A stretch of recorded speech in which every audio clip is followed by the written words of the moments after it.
अगर कोई मुसलमान इस वीडियो को देखे और अगर मुझे सुने तो उनको मैं एक मैसेज देना चाहता हूँ कि आप पढ़ो, लड़ो मत, पढ़ो। आप अपने धर्मीय ग्रंथ कुरान को पढ़ो। कुरान के अंदर सूरा बकरा सूरा नंबर 2 आयत नंबर 229 से 232 के अंदर कहा गया 3 महीने में 3 तलाक का विधान दिया गया। हमारे जो समाज के मुल्ला है, जो मौलवी है, इन्होंने लोगों को गुमराह कर रखा है। इनको धर्म समझने नहीं दे रहा। आज धर्म को अगर समझ जाएंगे तो मैं समझता हूँ कि सारे सांप्रदायिक सारे किस्से जो है ख़त्म हो जाएंगे। योगी जी हमारे लिए बहुत प्रिय पात्र हैं। मैं उनको बहुत प्यार करता हूँ, उनका मैं सम्मान करता हूँ। और योगी जी के जैसा मैं तो समझता हूँ आज यूपी के अंदर, उत्तर भारत के अंदर योगी जी के आने से सारे गुंडागर्दी खत्म हो। हिंदुस्तान का जो वली है अजमेर में ख्वाजा मोइनुद्दीन चिश्ती, अजमेर का बाबा, उनको चद्दर सबसे पहले साल में जो है हर साल नरेंद्र मोदी जी की तरफ से चढ़ाया जाता है। आप क्या बात करते हो सर? हमारे अगर हिंदुस्तान के मुसलमानों से अगर नफरत है तो वो ख्वाजा मोइनुद्दीन चिश्ती के दरगाह में मज़ार में नरेंद्र मोदी जी चद्दर नहीं चढ़ाते। दादा क्या नाम है आपका? जी मेरा नाम काजी शमसुल हक है। काजी जी, ये योगी जी की रैली में क्या कर रहे हैं? योगी जी के रैली में हम इसलिए आए हैं कि हम मुसलमान हैं और हम चाहते हैं कि योगी जी जिस तरह हमारे उत्तर भारत में उनका राज चल रहा है और पश्चिम बंगाल में भी उनके बीजेपी के जो सरकार है वो गठन हो और यहाँ से सारे जो लोग हैं जो करप्ट हैं, यहाँ जो संतरास है, यहाँ जो तोलाबाजी है, यहाँ की जो जनता परेशान है आज बंगाल के, इसी तरह हमारे पश्चिम बंगाल में भी बीजेपी की हुकूमत बने। और इसलिए हम आज चाहते हैं कि योगी जी के जैसा हमारे बंगाल में भी हमारे भारतीय जनता पार्टी की राज हो। बोल रहे हैं दादा, बताते हैं योगी जी और बीजेपी को तो बोलते हैं सांप्रदायिक है, ऐसे वैसे सारी तस्वीर लगती है। आज तो अलग ही तस्वीर दिखा रहे हैं। सर सांप्रदायिक नहीं है, सांप्रदायिक वो लोग हैं जो पैसे के लिए गुंडागर्दी करते हैं। कोई भी पार्टी, कोई भी धर्म ये नहीं सिखाता है कि सांप्रदायिक करो, आपस में मारपीट करो, लोगों का खून बहाओ। अगर आप सांप्रदायिक की बात करते हो सर, मैं तो ये समझता हूँ हिंदुस्तान नहीं, आप जाके पहले पाकिस्तान में देखो वहाँ किस तरह आतंक फैलाया जाता है। वहाँ मदरसे में, स्कूल में बच्चों को मारा जाता है। वो कोई हिंदू नहीं मारता है, कोई RSS, कोई बीजेपी, कोई हिंदुस्तान का मुसलमान जाके वहाँ गोलियाँ नहीं चलाता है। गोलियाँ अगर चलाता है तो वहाँ के मुस्लिम समाज चलाता है। वो टेररिस्ट है, वो आतंकी है। और ऐसे लोग हमारे हिंदुस्तान में आते हैं और आतंक मचाते हैं। हमारे देश के लोग बड़े शांति प्रिय हैं। हमारे हिंदुस्तान का एक कल्चर है, हम सब मिल के रहते हैं। जाति धर्म हमारे पास सबका एक ही हमारा मत है। और मोदी जी यही मैसेज देना चाहते हैं, सबका साथ, सबका विकास, सबका विश्वास। और उसी विश्वास को लेके हम मुसलमान भी आगे आ रहे हैं मोदी जी के साथ और आएंगे, यही हमारा मुसलमानों से उम्मीद है। मगर जो योगी जी का चेहरा है वो तो अलग है दादा, उन पे सवाल ममता बनर्जी भी उठाती हैं, सारे विपक्ष के नेता उठाते हैं, सांप्रदायिक नेता बताया जाता है और आप योगी जी को समर्थन करने आए, बताइए। सर देखिए, योगी जी एक पुरुष ऐसे हैं कि उनके अंदर शुद्धता है, उनके अंदर सच्चाई है। आज जो लोग उनसे परेशान हैं, उनके हुकूमत से, उनके कानून से, उनके मुल्क, उनके जो राज्य है, लोगों की जो शांति है, उससे लोग परेशान हैं। इसलिए चाहते हैं कि हमारे यहाँ भी हमारा सारा जो भ्रष्ट है वो खत्म हो जाएगा बीजेपी के आने से, इसलिए वो चाहते हैं। और इसी तरह सांप्रदायिक कहते हैं और न जाने क्या क्या कहते हैं बीजेपी को। तो मैं समझता हूँ कि पब्लिक जनता जान गई है, हिंदुस्तान नहीं बंगाल के भी जनता जान गए हैं कि हमें किसको लाना है और किसको जिताना है। तो मैं समझता हूँ पश्चिम बंगाल के जनता भी इस बार हमारे बीजेपी के सरकार को समर्थन कह रही हैं 30% मुसलमानों को इकट्ठा होने के लिए, कह रहे फुरफुरा शरीफ और ये सब वोट कटुआ हैं जो आए हुए हैं। तो आपको नहीं लगता दीदी के पास ज़्यादा संख्या है? सर एक बात ये सोच लीजिए कि अगर मुसलमानों का 30% वोट अगर दीदी के पक्ष में या फुरफुरा शरीफ के अब्बास सिद्दीकी के तरफ चले जाता है तो हमारे हिंदुस्तान नहीं पूरे बंगाल के अंदर मैं कहता हूं कि मुसलमान अब समझ गया, मुसलमान अब इनके साथ नहीं है। भाईजान के भक्त वही लोग हैं जो भाईजान को चाहते हैं। और दीदी अगर ये चाहते हैं कि मुसलमानों का वोट कट जाए तो मुसलमानों का वोट कटने से दीदी को नुकसान होगा, बीजेपी को नहीं। तो कह तो रही है कि फुरफुरा शरीफ और ओवैसी को मत दो, दीदी को दो सारा वोट। मुसलमानों का असली भलाई तो दीदी कर रही है दादा, वो कह रही हैं। दीदी अगर मुसलमानों का भलाई करती तो आज मुसलमान जो है पश्चिम बंगाल के दीदी से मुंह नहीं फेर लेती।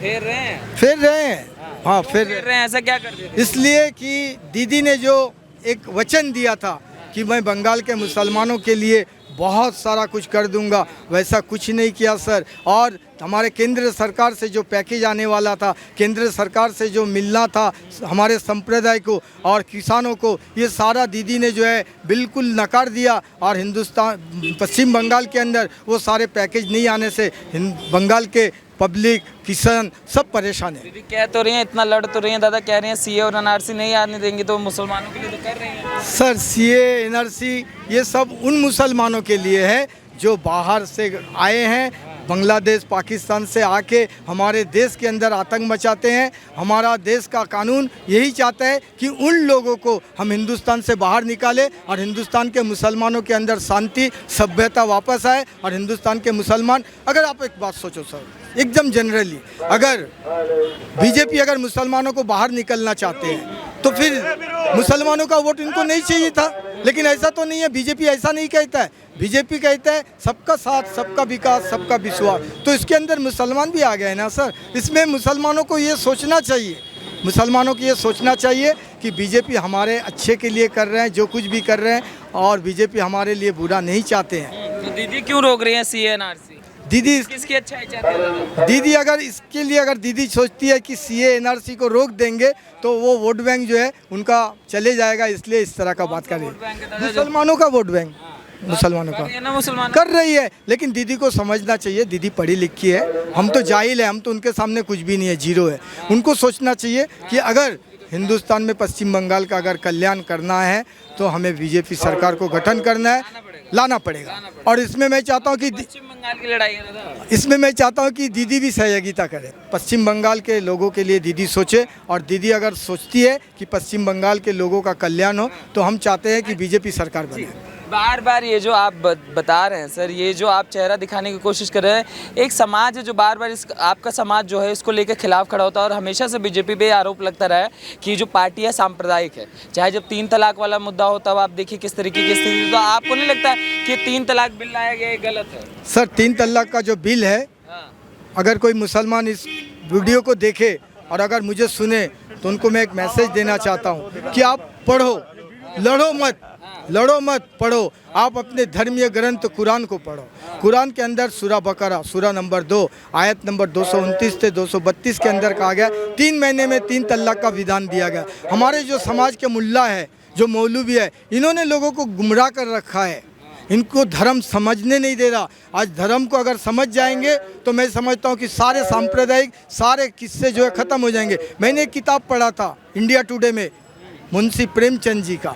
उन्होंने कहा था कि हिंदू मुस्लिम के अंदर जो इतनी दूरियां हो गई है, इसकी वजह यही है कि एक दूसरे को हम समझ नहीं पा रहे। आज बीजेपी के जो परिवार है, आज मुझे बहुत प्यार करते हैं, मुझे गले लगाते। मैं जब दीदी जीत के आई थी, मैं इतना खुश था कि 34 सालों के अंदर वामफ्रंट की जो राजनीति था, अराजकता था, उससे मुक्त हो गया पश्चिम बंगाल। लेकिन अब देख रहा हूँ कि पश्चिम बंगाल भी जो है मुक्त नहीं हुए हैं। आज दीदी से अगर पश्चिम बंगाल मुक्त हो गया तो मैं समझता हूँ पश्चिम बंगाल के हिंदू मुस्लिम सब बहुत खुश रहेंगे। ये हमारा दीदी बहुत ज़्यादा कॉन्फिडेंस अभी कह रही दीदी कि नेता महुआ मोइत्रा कह रही नंदीग्राम दीदी जीत चुकी है, बनारस से प्रधानमंत्री के खिलाफ लड़ेंगी चुनाव।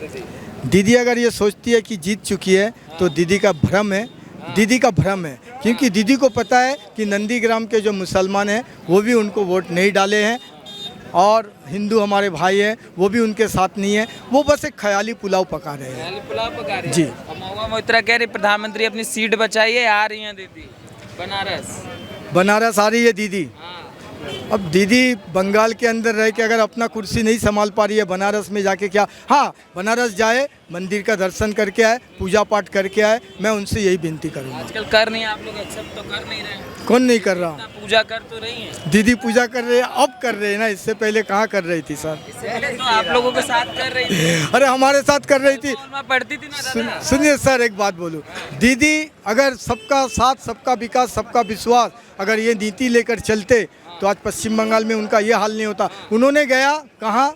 रोज़ा अफ्तारी पार्टी में। अब आप बताइए, रोज़ा अफ्तारी पार्टी में वही इंसान अफ्तार कर सकता है जो पूरे दिन व्रत रखता है, हिंदू समाज में उपास कहते हैं, हमारा रोज़ा कहता है, तो वहाँ जाके अवतार उनको करना चाहिए जो पूरे दिन रोज़ा रखते हैं, कुछ खाते पीते नहीं है, वो जाके अवतारी करे। लेकिन दीदी ने रोज़ा रखी नहीं और मुसलमानों का दिल रखने के लिए वहाँ जाके अवतारी करते हैं। नौटंकी बात बोल नहीं, नौटंकी नहीं, वो एक सियासत है, लेकिन उनका सियासत बिल्कुल रॉन्ग था। आज मुसलमान बढ़िया करती हैं, सुबह मंदिर जाती हैं, शाम को मज़ार भी चली जाती हैं, तो मेंटेन तो कर रही हैं पूरा। सर, मज़ार जाने की बात करते हो आप, मैं तो समझता हूँ इस वीडियो को मुसलमान देखे और सोचे। मज़ार जाने की आपने जब बात की है तो मैं समझता हूँ हिंदुस्तान का जो वली है अजमेर में ख्वाजा मोइनुद्दीन चिश्ती, अजमेर का बाबा, उनको चद्दर सबसे पहले साल में जो है हर साल नरेंद्र मोदी जी की तरफ से चढ़ाया जाता है। आप क्या बात करते हो सर? हमारे अगर हिंदुस्तान के मुसलमानों से अगर नफरत है तो वो ख्वाजा मोइनुद्दीन चिश्ती के दरगाह में, मज़ार में नरेंद्र मोदी जी चद्दर नहीं चढ़ाते। तो दीदी को भी तो प्यार है दादा, चंडी पाठ करती हैं तो कलमा भी तो पढ़ती हैं। तो चंडी पाठ करती है, कलमा भी पढ़ती है, तो इसका मतलब अब जो है वो प्रेशर में आ गई है, इसलिए जो है चंडी पाठ कर रही है। उनको हमेशा चंडी पाठ करते रहना चाहिए। हरे कृष्ण कृष्ण कृष्ण हरे हरे, हरे राम राम राम हरे हरे बोलना चाहिए। तो नहीं है टीएमसी घरे घरे, टीएमसी घरे घरे हो तो बस उनके दिल में है, लेकिन लोगों के मन के अंदर क्या है वो तो आने वाले 2 तारीख को योगी जी के में आए हुए हैं। योगी जी आपको कैसे लगते हैं? योगी जी हमारे लिए बहुत प्रिय पात्र है। मैं उनको बहुत बहुत बहुत प्यार करता हूँ, उनका मैं सम्मान करता हूँ। और योगी जी के जैसा मैं तो समझता हूँ आज यूपी के अंदर, उत्तर भारत के अंदर योगी जी के आने से सारे गुंडागर्दी खत्म हो गया, लोगों की परेशानियां दूर हो गई है। समय लगता है, समय लगेगा।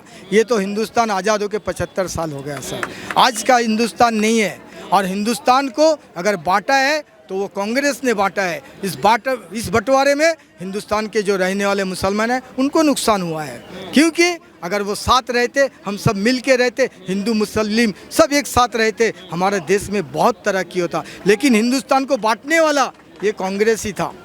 कांग्रेस ही ने मुसलमानों को लेके वोट बैंक बनाया और उनको पैर का फुटबॉल बनाया। बहुत सारे पॉलिटिक्स पार्टी जो है वो मुसलमानों को वोट बैंक बना के उनको फुटबॉल समझ के खेल रहे थे। क्या चीज़ अच्छी लगती है आपको? योगी जी के अच्छे ये लगते हैं कि वो कहते हैं कि हमारे यूपी के अंदर जो मदरसा है उस मदरसे के अंदर भी आधुनिकीकरण किया जाएगा। वहाँ मोदी जी ने ही कहा था ना सर कि कुरान के साथ कंप्यूटर भी दिया जाएगा। तो मोदी जी चाहते हैं कि मुस्लिम बच्चे, मुस्लिम घर के बच्चे हैं वो शिक्षित हो जाए, वो पढ़ लिख लेवे तो उनके अकल ठिकाने पे आ जाएंगे। और इस भ्रम में मौलवी के चक्कर में और दूसरे जो पॉलिटिशियन हैं अपोजिशन वाले उनके चक्कर में मुस्लिम नहीं आएंगे। तो दीदी नहीं करी मदरसे का विकास? दीदी ने मदरसे में कहाँ विकास करी सर है। हमारे हिंदू बंगाल के अंदर आप कोई मदरसे में अगर हमारे साथ कभी चलोगे तो मैं आपको दिखाऊंगा, टूटा फूटा उसी हाल में पड़ा है। लेकिन मैं मुसलमानों को ये कहता हूँ, मुसलमानों को ये बताना चाहता हूँ कि अगर हमारे पश्चिम बंगाल में भारतीय जनता पार्टी की सरकार बनी तो मुसलमानों के लिए मैं जिम्मेदारी लेता हूँ। मैं जिम्मेदारी लेता हूँ। हमारे पार्टियों से बात होती है कि काजी आपके कौम के लिए, आपके जाति के लिए, मुस्लिम समाज के लिए हम इतना करेंगे कि वो सोच भी नहीं पाएंगे। शायद मैं समझता हूँ हिंदुस्तान के अंदर कोई पार्टी इतना मुसलमानों के लिए नहीं किया जितना बीजेपी सरकार करेगी। इतना आप कह रहे हैं दादा, आप मुस्लिम, आपको दिक्कत नहीं होती बीजेपी करने में? सर दिक्कत तो होती है। कुछ लोग कहते हैं कि मतलब नफरत से बात करते हैं, लेकिन मैं उनसे नफरत में कभी बात नहीं करता हूँ, क्योंकि मुझे पता है ये बेचारे अनजान हैं, इनको पता नहीं है। सुबह का भूला शाम घर लौट आए तो उसको भूला हुआ नहीं कहना चाहिए। ये आज नहीं तो कल वापस आएंगे, ये आएंगे। इनके दिमाग में अभी बात नहीं है कि ये बीजेपी सरकार हमारे लिए क्या करना चाहते हैं। अच्छा, शेख आलम भी तो कुछ करना चाहते हैं, कह रहे हैं 30% एक तरफ हो जाए तो 4 पाकिस्तान बना देंगे। सर वो पाकिस्तान बनाने की बात करते हैं, अगर वैसा है तो पाकिस्तान में चले जाए ना, क्यों हिंदुस्तान में रह रहे हैं वो, क्यों हिंदुस्तान में रह रहे हैं? आपको पाकिस्तान प्यारा है, चले जाओ वहाँ जाके गोलियां खाओ। आप पाकिस्तान की बात करते हो सर, वहाँ चीनी नहीं है। हिंदुस्तान से चीनी के लिए वो अपील कर रहे हैं इमरान सरकार कि हमें चीनी बेचा जाए मीठा कम है। तो आप सोच रहे हैं सर कि क्या कहाँ जा रहे हैं। हमारे हिंदुस्तान को बहुत स्ट्रांग बनाया और वो बनाने वाले शख्स लौह पुरुष है नरेंद्र मोदी जी।